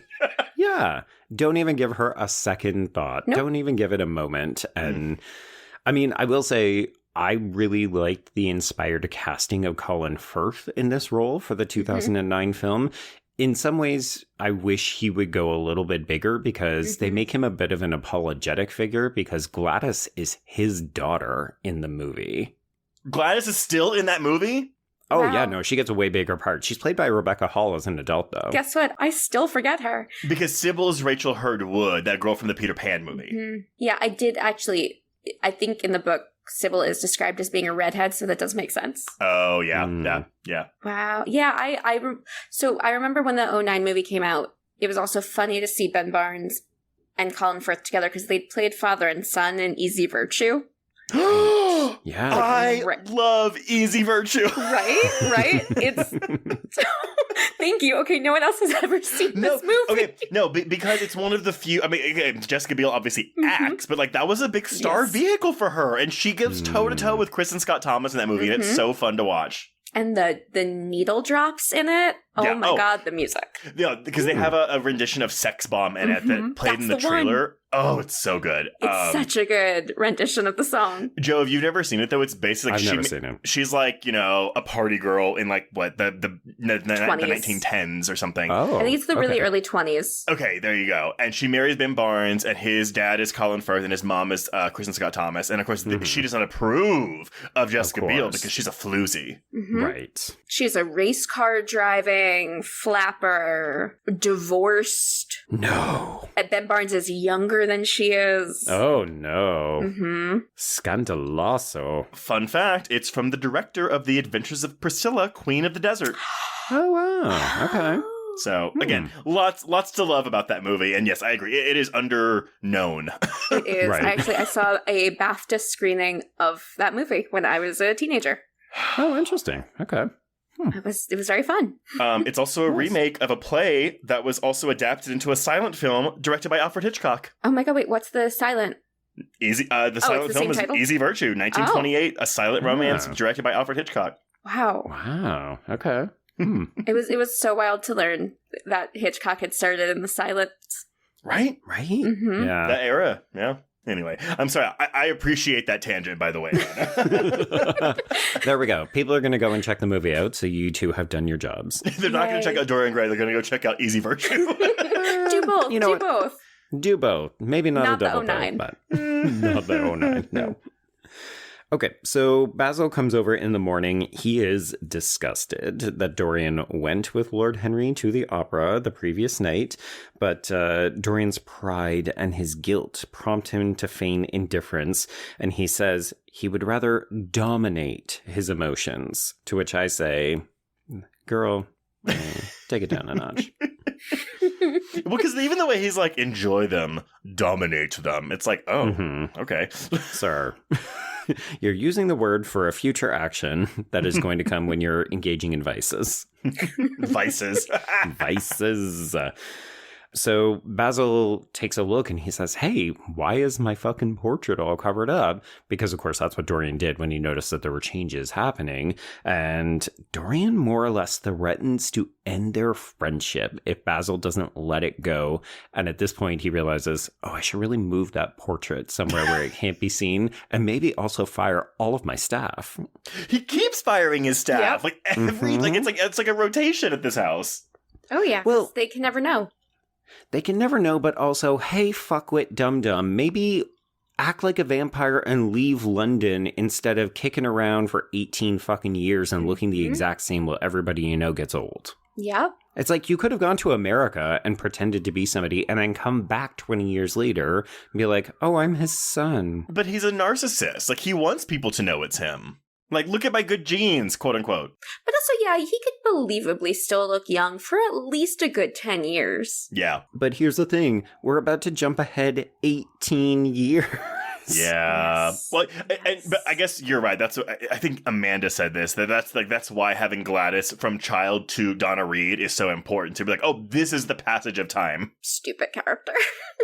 Useless character. Apparently in 2009, you're right, they did make her Henry's daughter. They renamed her Emily. Because Henry has no queer coding at all. That movie somehow is both more gay and more bi, and yet also it's been desexualized in nearly every conceivable way. It's very odd.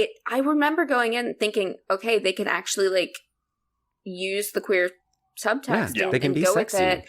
And I was expecting, you know, some Henry and Dorian action. Oh no. Mm-mm. Nothing. And I was so disappointed. It's like, It's 2024.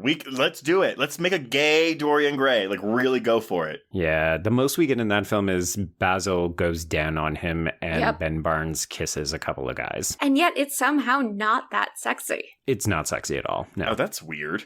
It just... And I think part of it is that it is devoid of the emotion that the actual story has. And don't get me wrong, sex that's not emotional can be super sexy, but it doesn't have the emotional arc between Basil and Dorian that it needs to really pull your heartstrings. It honestly feels like an adaptation where they said, wouldn't it be scary if a man could live forever and the portrait ages? And then forgot, that's actually not the most interesting part of the story. Yep. Would y'all be surprised to know that the guy that directed Dorian Gray also directed that Reese Witherspoon Importance of Being Earnest? Oh, wow. Really? Oliver Parker, same guy. He actually started as an actor in Hellraiser 1, 2, and Nightbreed. I love Hellraiser. I love Hellraiser 1. Of course. Who doesn't? So many people. Well, those people are fucking wrong. Yeah. I agree. I completely agree. That movie is scary and gross and kinky all at the same time, and I love it. So good. So good. So, yes, 18 years have passed, and we hear about how Dorian... There are whispers and rumors that have begun to circulate about his mode of life, and we will never get to see it. So this is the extent that we will get, is that, you know, we hear that people who were once friends of his now shun him, women pale in the face when he enters a room, and it's meant to be, think of all the worst things you could possibly think of someone doing, and that is what Dorian has been up to. So, gay stuff. Gay stuff, drug stuff, murder stuff. Drugs, Murder murders, stuff. yeah. I mean, basically the way the portrait will look, a lot of stuff. Mm-hmm. Yeah. If you look around the mouth, there might be some syphilis stuff going on. The timing is appropriate. Mm-hmm. So enter adult Gladys, now played, as we have alluded to, by Donna Reed. And here's the thing. She is a great-looking woman. I think she is doing what she can in an absolutely nothing role. The problem is that the movie seems to know, this character is quite literally a beard. Well, not quite literally, but in the gay sense, in the queer sense, she is a beard for this character. And it's like it knows it needs a female lead to get by the censors, but then also doesn't want to give her anything to do. Nope. And then she gets that, like, boring boyfriend. Oh my god, I love her boring boyfriend, though. Oh my god, David Stone. Every time I wrote his name in my notes, I did the full David Stone. David Stone does this. David Stone does It's that. a full name. You modern. can't just say David. It has to be David Stone. Because it's so modern. Exactly. I will say, and this is IMDb trivia, so take it with a grain of salt, but apparently Donna Reed was offered the role, or promised the role of Sybil Vane. And did not get it because of Angela Lansbury, and so she was not happy being in this movie because she didn't want to play this role. I don't blame her. Sure. This role is nothing. Well, but again, again, Sybil has more to work with. Like, that is the better role between the two women. But neither one of these roles is particularly good. No. Not in terms of, like, screen time or arcs or anything. I mean, I guess you would look at this and say, well, it's exciting to be part of an ensemble in a prestige film made by MGM. It's an honor just to be nominated. And Sybil Vane is also a famous character from a famous book. It's like, who's Gladys in the book? There is a Gladys actually in the book in one scene. Yeah, she's in one scene and she flirts with Dorian and she's married to some lord and that's it. Right. Yeah. Gladys. It's like if you look up the book characters, you've got your primary characters, your supporting characters, and it's like the one scene minor characters, and that's where she is. Right. It's good to be Gladys. Okay, so we should note that she is still madly in love with Dorian. He, of course, does not give two fucks about her, but this makes Basil very uncomfortable because even though he still is kind of friends with Dorian, he is very well aware of the rumors and he doesn't want his niece to be going anywhere near this guy. Straightening the plot. So when she decides that she's had enough, Gladys reveals she's going to ask Dorian to marry her. She's not going to wait for him anymore, and she's going to do it at this party tonight. And she does this. I love how much she does not care about David Stone, who is played by Peter Lawford, because she says this as he's entering a room and doesn't even apologize. Yep. That's okay. He thinks Dorian is the devil anyway. It's fine. Another character who does not exist in the book. Well, and you can tell just as much, right? You can, though. You can totally tell that that they just shoehorned these people in here. And you're like, who are they? We need conflict. Yeah. Okay, so we have this party at Dorian's. It's uncomfortable because we're basically we've got exotic performers, and you're like, exotic in quotation marks. Could have done something else. It's what we did back in those days. Yeah. So Gladys does eventually manage to get Dorian into a room by herself, and he takes pity on her, right? He basically says, I don't love you. This isn't going to happen. And when he leaves, he happens to spot David Stone lurking about in the door to his old workroom as a child, aka where the portrait is being kept. It's a really good idea if you're going to have a room in your house that you're going to keep locked and hide from everyone at all times. Go the Beauty and the Beast route. Put it in the West Wing. Don't put it like right in the front door. Mm-hmm. I always wonder, Beauty and the Beast, if they chose the West, because obviously the West Wing is a Disney thing. Yeah, that's right. not from the original. If they did that, because that's where Rebecca's room is in it. Yeah, it's the West Wing. That's where where you her keep quarters secrets. are. That Yeah. I would actually believe that if that were true. But I think that would nevertheless, be why they did it. when you walk into this house, you see that door. Top of the stairs. It's right there.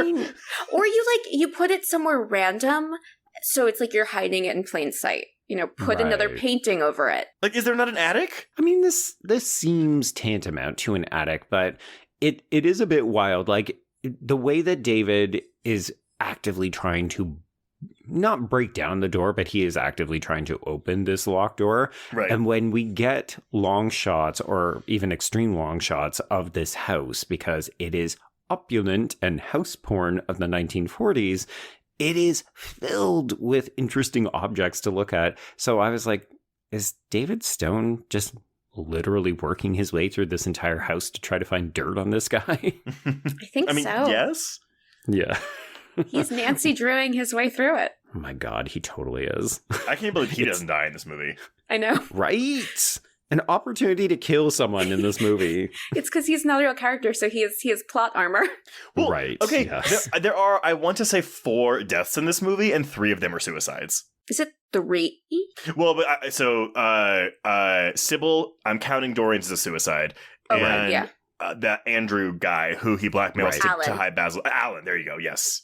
And Yeah. then there's also James and there's Basil. Well, Basil's murdered. Mm-hmm. Who's James? James Bane. He dies? Sybil's brother. He gets shot. He gets Oh, shot. yeah. Yes, he does. Okay, I'm sorry. He dies. But it's because it happens off screen, so it's really easy to forget. Anyway, we're not I mean, there that's yet. actually how he dies in the book, so. Yeah. So it's the eve of Dorian's 38th birthday. We should note he still looks 20 or 22. And Basil invites himself over. There's a thick fog. Basil unwisely announces that he's due on a trip to Paris that night. No one knows that he is going to see Dorian. So when he invites himself in, he talks about all of the charges and rumors about him. I do love the fact that all of the things that Basil lists are men who were driven to die by suicide or they met some untimely end. And you're just like, what has Dorian been up to? Yeah, what's been going on? Buggery. Buggery. So Dorian ends up saying, you know what, if you want to see my soul, let me show it to you. So he brings him up to the locked room. We get to see the portrait, and we should note this is when we get to see it in Technicolor again. Ooh. And the painting is called Picture of Dorian Gray. It is by Ivan Lorraine Albright, and as you mentioned earlier, Amanda, this one is actually publicly available to see. It's hanging up in an art gallery. And these Albright twins, because it was twins that did this painting, but they were known as the masters of the macabre because they painted things like this. Yes, it is grotesque. It is fantastic. The review, honestly, the fact that it's in color helps so much. There's so much more blue and purple hues in this than I was expecting. Makes it more sickly. It's almost a jump scare, honestly.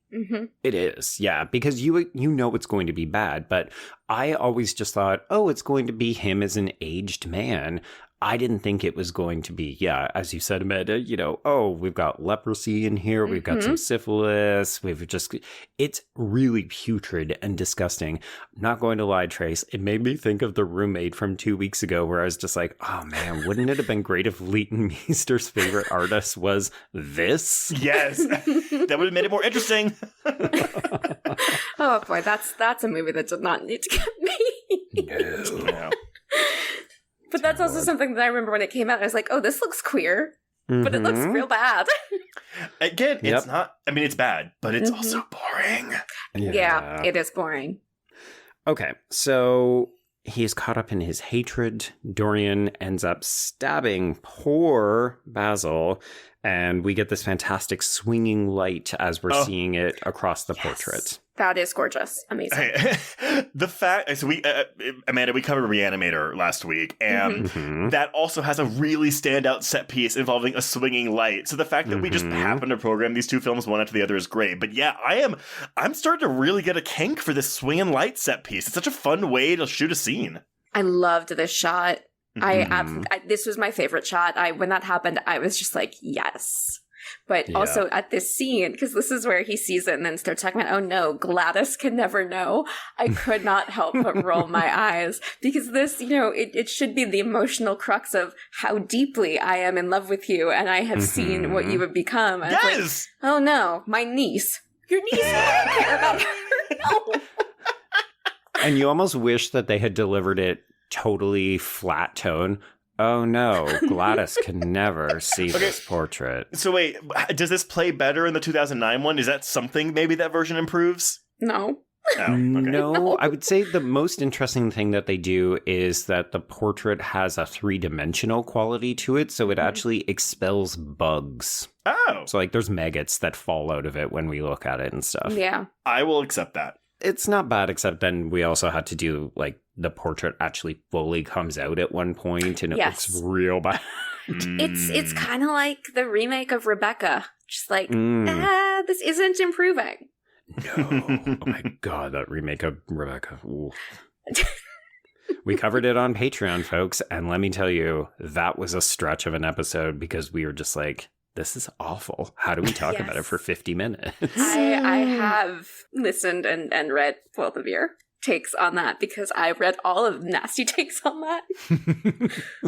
It's just how do you give this to Ben Wheatley and then he delivers this milquetoast version? Ugh. Also, the fact that they're the same age really screws it up. The age gap is important in that story. It is intrinsic to the story. And there's nothing simple about Lily James.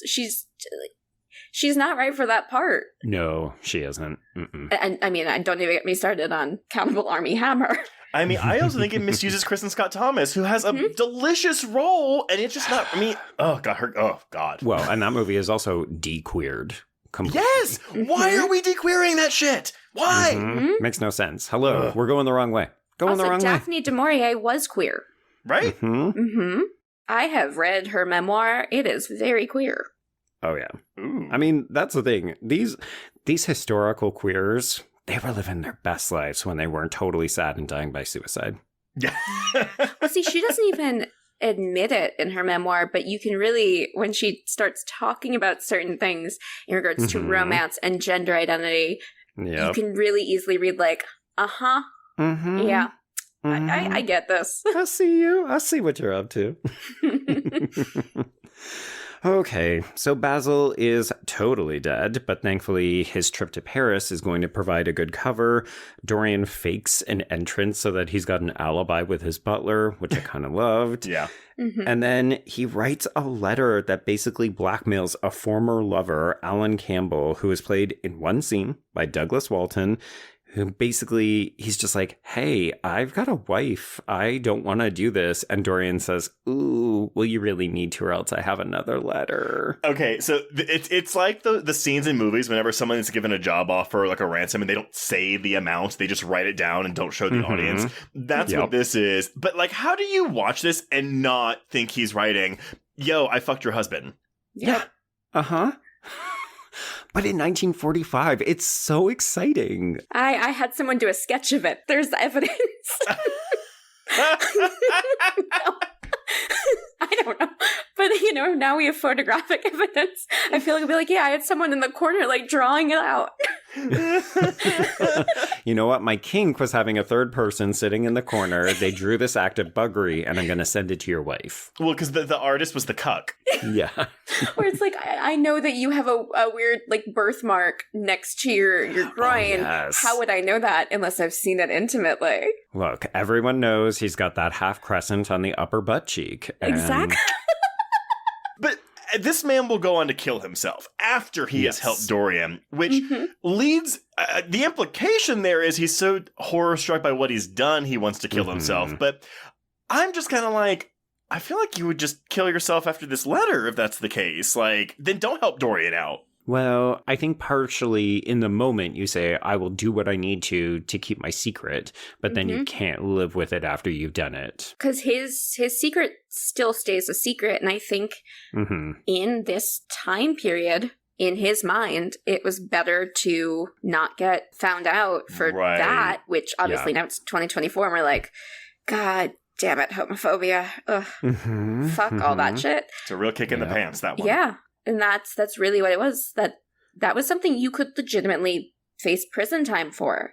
You could lose your status. It I don't know if I'm sure you guys have seen Morris, but obviously, like, semi-similar time period, there is another very upper crust guy who gets arrested trying to solicit male lovers, and that was based on a real guy that Ian Forster knew, who that happened to, who lost his position and went on to commit suicide. It's so wild that we talk about the grounds that queer people have made, in all of this time, right? But we still hear about people being bullied until they die by suicide because they can't bear to live in the world as a queer person because they don't want that for themselves. And you're just like, God, we have not made enough progress. Nope. Like, we look at these texts and we think, that's wild that Dorian could blackmail this dude and then he would still rather die than risk having the secret come out. And then you think, oh yeah, no, that doesn't feel removed from our contemporary reality at all. I was going to say, depending on where you live, this could very well still happen today. And absolutely, that's shocking. The difference is that, as you suggested, Amanda, it's, somebody took a video of you kissing a boy or making out with a girl at a party or something, and you can't do it. And I mean, there's an entire French film that is the premise of it. And one of the criticisms it got was it came out in, I think, around 2011, so a lot of people are like, oh, but it's France in 2011. Like, they and then it was like, yes, but this isn't the city. Yeah. This is a much more rural community. Well, also, your ignorance is showing if you think that doesn't still happen today, anywhere. Sorry, that Debbie Downered the mood a big time. Segue to something more lighthearted. Well, it's from history, so. I think it was just that this scene, I don't think the movie realizes how impactful it is, but as a queer person, when you watch this, you think, this is a character we've never met before, we've never referenced before. We find out that he dies later in a casual remark like, hey, Alan died by suicide. Okay. But it rings heavy over the back part of the film because you start to get a sense of, oh, it's not just Dorian's actions, but he is really starting to pile up the bodies here. He's destroying people's lives. He's making these men fall in love with him. And by confirming to them that, like, hey, I swing that way too. Like, I'm into you. And then using that against them. Yeah. He's become his own predatory gay, I guess. Do you think he's a predatory gay or do you think he's a predatory bisexual? It is interesting. He's a predatory queer. Yeah. I mean, that's the same way out, right? It's tricky because I don't get a sense that he loves women in this film. I don't either. The 2009 version wants to make it very clear that he is a raging bisexual. Like, he will just fuck anything. He's a sexual omnivore. Yeah, he'll do whatever because he's just in the pursuit of pleasure. This one very much feels like I'm doing the love that dare not speak its name. Well, that's the women stuff here all feel like formalities to him. Yeah. And that's how the book comes off, too. But that makes sense for the period, right? I mean, that's the thing that doesn't work about that 2009 version, one of many things, but it's still a period piece. And it doesn't feel as authentic because even if you were succumbing to this life and you didn't really care about aging, you would still care about your reputation. So it would be things that are happening behind closed doors. Yeah, that's true. That movie is like orgy. She's like, what? This isn't the Marquis de Sade. Right, that's how it plays, too. Ooh, man. Now I just want to go back and watch Quills. There you go. So we hop over to Lady Harborough's dinner party. She is played by Anita Sharp-Bolster. And, we're sitting around the table thinking, hey, Dorian, you are an eligible bachelor and have been for decades at this point. You should really marry.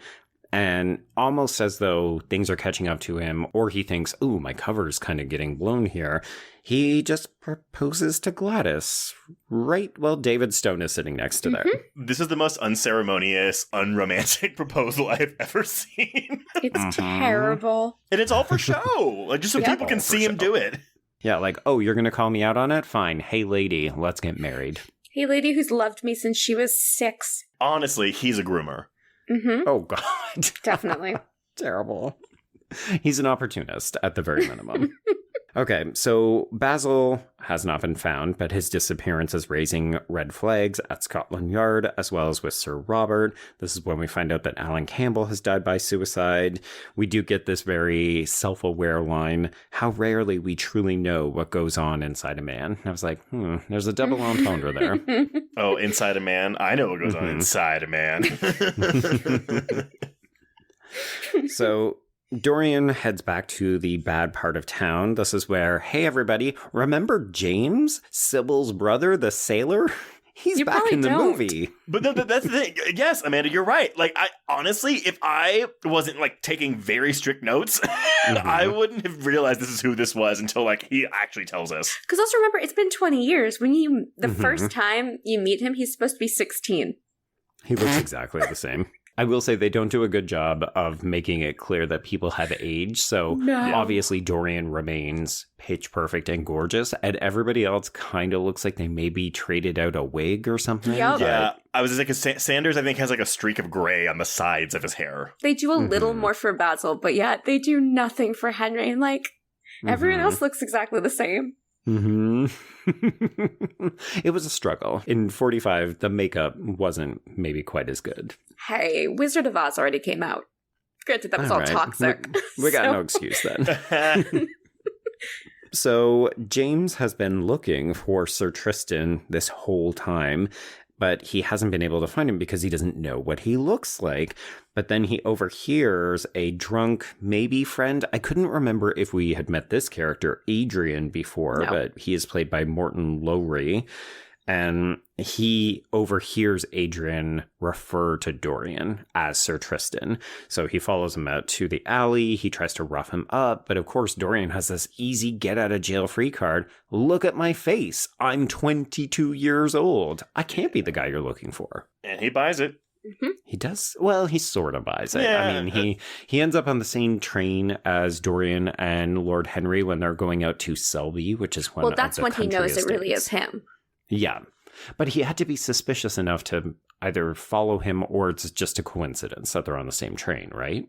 No, he's following him because by then Adrian has told him that's the same guy. He's looked 22 for 20 years. His name's Dorian Gray.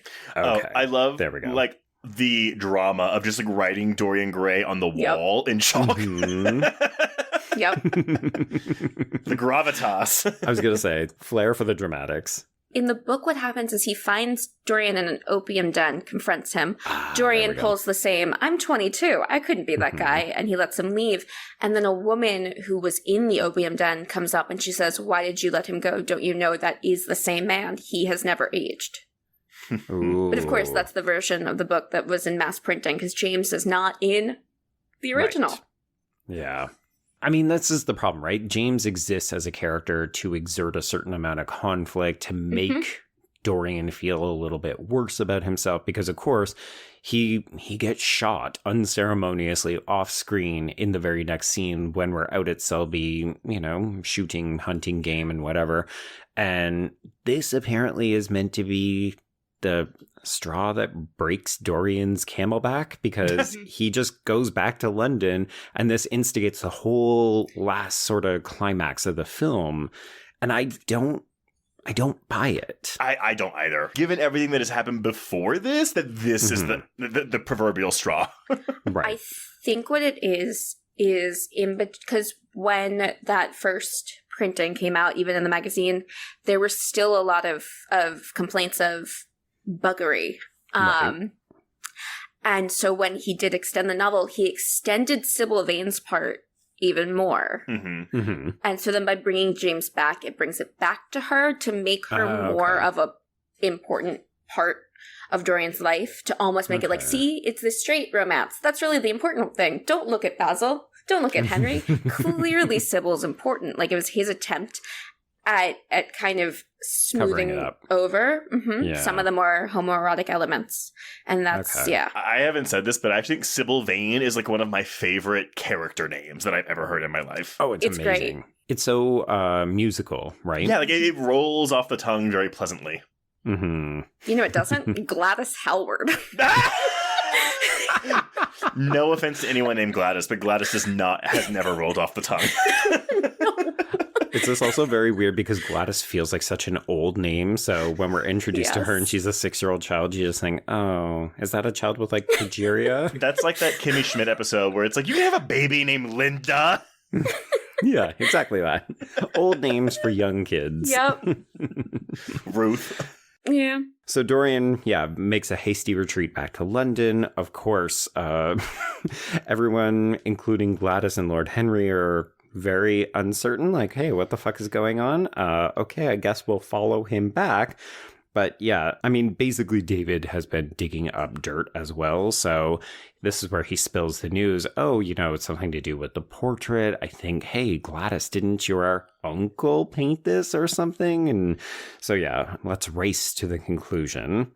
So Dorian decides that he's going to change. So he's going to destroy the painting. He's going to grow old. Things are going to get better. ? Well. So we see the lamp swinging again, so we know something's about to go down, and he stabs the portrait in the heart, and it starts to morph back into its original form as we hear Dorian praying off screen. And then, of course, the others burst in. We discover that Dorian has died, but his face now looks horribly disfigured, and the portrait is pristine and perfect again. All right, couple things. This climax is fine if we It's underwhelming. Well, if we didn't have the reveal of his face, which is fucking awesome.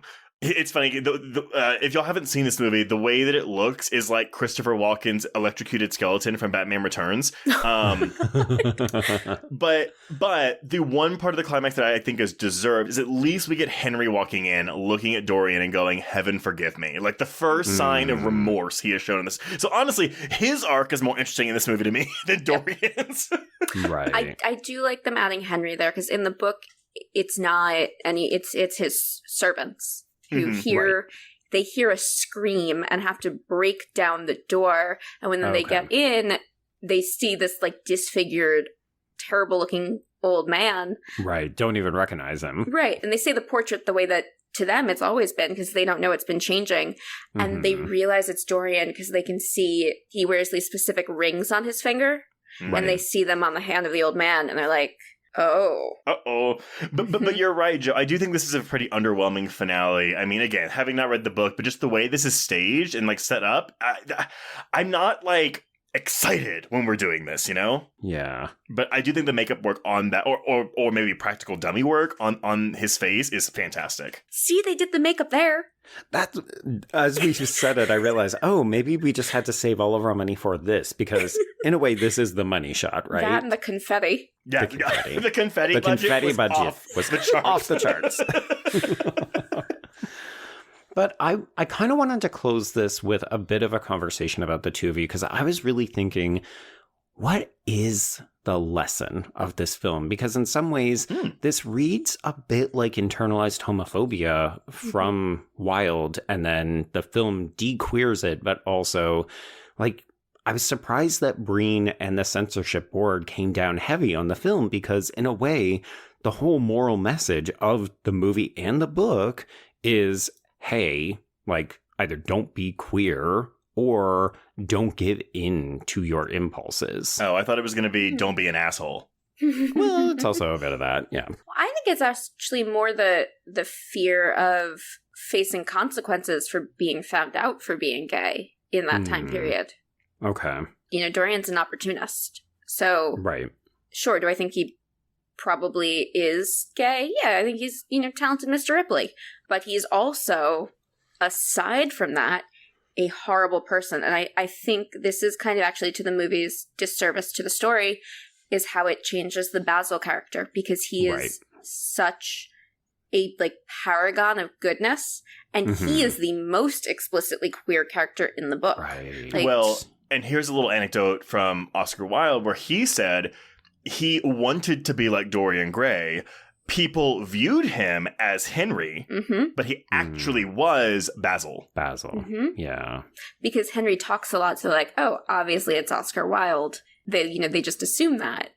But I think that says, because again, as much as we talked about Basil, he is the I would argue maybe a more tragic figure than Dorian Gray in this film. I think so. Oh yeah, yeah. And I think to have Oscar Wilde say that he identifies the most with Basil in this story, that's I don't know what that is. Sad, interesting. Really interesting parallel to his own life. If you think about the fact that Dorian looks like his actual lover. Yeah. That is what led to him getting imprisoned. That is what led to his downfall. His love of Dorian Gray. I mean, it's meant to be a tragedy, right? With a bit of a lesson imbued upon it. But I guess, I prefer your reading, Amanda, because mine was deeply cynical. When I finished this, I thought, oh boy, this really feels like the message was, ooh, don't do it, because it can only lead to your downfall. But I think part of it is more be a Basil, and hopefully things will turn out better for you. But if you're going to go down this road, don't be a Lord Henry and don't be a Dorian. Well, that's the thing, because clearly Oscar Wilde wasn't ashamed of his sexuality. Nope. No. So why would he impart some kind of negative message about that into this book, I also think when you're a writer, you tend to, you write what you want to write, you write what you know. I always realize that when I'm writing a script, generally, most of my characters fall somewhere on the queer spectrum, whether they're good characters or bad characters. They just do, because that's my world. You know, so many of my friends are queer, and I'm just I don't feel like writing a bunch of straight people. We've got so many of them anyway. Right. I think that's also part of it, is he's coming from the point of view of a gay writer, so he's just yeah, queer people. Right. These are my circles, so sure. Right. It does make sense, right? You look at the text, and folks, if you have not read the book, we cannot underplay just how frickin' queer all of these people are. It feels like, oh yeah, this is the circle I run in, all of my gay brunch crowd. So it's what if a pariah came into that crowd?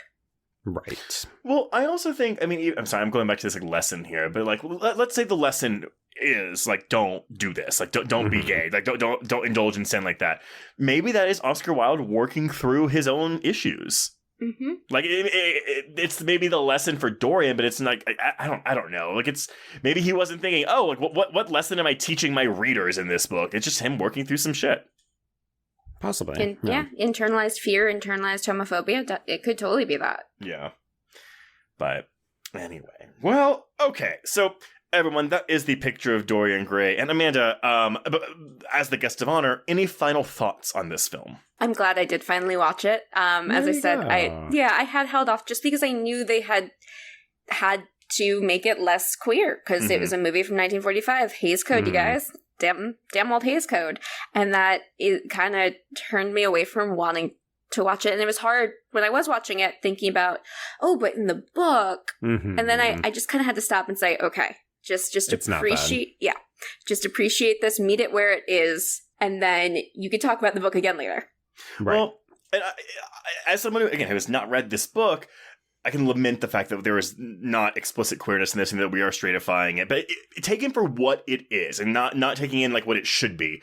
Mm-hmm. Even at that, I like this movie. I don't love it, but it really is because the Gladys character is superfluous. Is an ill-advised addition to this movie, Right. and I think there is some pacing issues because of this hour and 50-minute runtime. But again, I think it's solid. Definitely seek it out. It's worth it just for those Technicolor shots alone and that big reveal at the end. But it's solid. Yeah, I mean, it's fun to revisit a film from a completely different time period because this, we talked about the pacing issues and some of the character choices and even, I think, some of the storytelling decisions.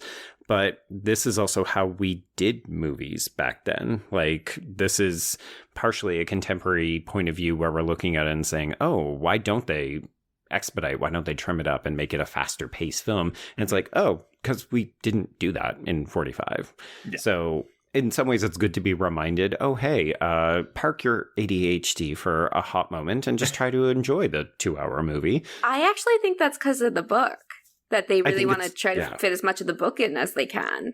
Because I do watch a lot of old movies. So I hear the pacing thing all the time, and I don't actually agree with that. I think there are so many old movies that they move. Like I watched The Third Man the other night, and that goes boom, boom, boom. But I think Orson Welles, right? Yeah, he didn't direct it; he's in it. He does get misattributed to him directing it very frequently. That's my bad, then. Directed by Carol Reed, man, Carol Reed, not a woman. A dude named Carol. Yeah, dude named Carol. I think a lot of the runtime is because they want to fit as much of the book in. That would make sense, right? Given what we know about the director, this was a passion project, so it makes sense. Yeah, look at Gone with the Wind. That movie's 100 hours long. All this to say, yeah, I'm in agreement with you, Trace. I think this is worth checking out. It was fun because I didn't really even know much about the film. And it's just nice to do something a little different. I agree. But okay, so before we announce what we're covering next week, Amanda, thank you so much for coming on to this and bringing a wealth of knowledge about this material. Thank you for having me. No, when you sent the email, hey, we're doing Dorian Gray, is that still okay with you? I was in Trader Joe's with my fiance, and I was like, oh, they're doing Dorian Gray instead. He was like, yeah, you know that. You got those. That, like, the stars aligned. I'm so happy. But let everyone know, where can they find you on social media? Yeah, so I am on Twitter. I'm still calling it that. Instagram. I have a TikTok. I haven't posted in a while, but when I do post, I usually post ghost stories at Amanda Jane Stern. That's my handle. I have a public Facebook page as well that you can interact with. That is at the same handle. So at Amanda Jane Stern for everything. All right. Nice. Well, if you want to get in touch with us, you can reach us on Twitter and Instagram at HorrorQueers. Shoot us an email at horrorqueers@gmail.com. Find us on Letterboxd to keep track of all the films we've covered. And if you want to chat with other listeners, please join our Facebook Horror Queers group. If you love us, please rate and review us on Apple Podcasts or Spotify. And if you want more content, please support the show by becoming a patron at patreon.com/horrorqueers. If you subscribe today, you will get 286 hours of Patreon content, including this month's new episodes on Hannibal Season 1, Episode 2, No Way Up, Suitable Flesh, Lisa Frankenstein, and to coincide with the new Diablo Cody film, our audio commentary for the month will be on Heathers, the ultimate classic. But Joe, we will not be covering a classic next week. Well, classic to some. I like it. What are we discussing? Yes, we are jumping ahead far into the future. We're actually going to spend the rest of the month in the 2000s and above. It's also a bit of an odd choice because, of course, it's not a Friday the 13th, but it is the 15th anniversary of Friday the 13th. The remake. Oh boy. I really like this movie, but I love how, like, some people fucking hate it. And I find that very fascinating.